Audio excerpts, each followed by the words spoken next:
Welcome to our channel. Today we how to optimize GitHub for version control, detailed guide step by step clearly. Start by creating a GitHub account if you don't have one. Visit github.com and click on the sign up button. Follow the prompts to complete the registration process. Once logged in, create a new repository by clicking on the new button in the repositories section. Give your repository a clear and descriptive name.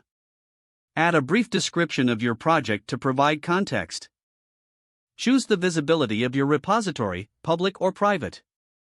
Initialize the repository with a README file to outline your project details. Click on Create Repository to finalize the setup.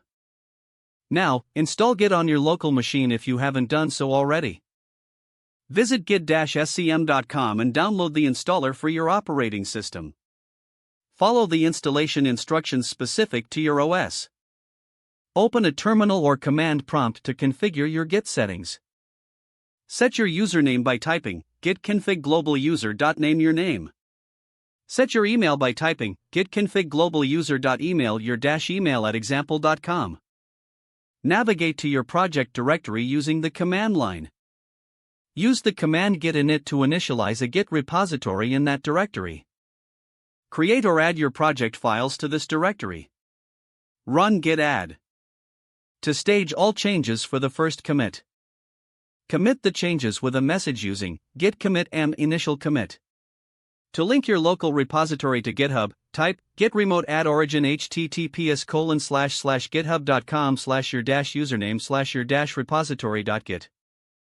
Push your commits to GitHub using the command git push you origin master.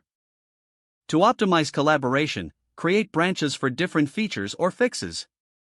Use git checkout b branch name to create and switch to a new branch. Make your changes in that branch and stage them using git add. Commit the changes with an appropriate message. When your work is complete, switch back to the main branch using git checkout master. Don't forget to like this video and subscribe to our channel for more step-by-step tech guides.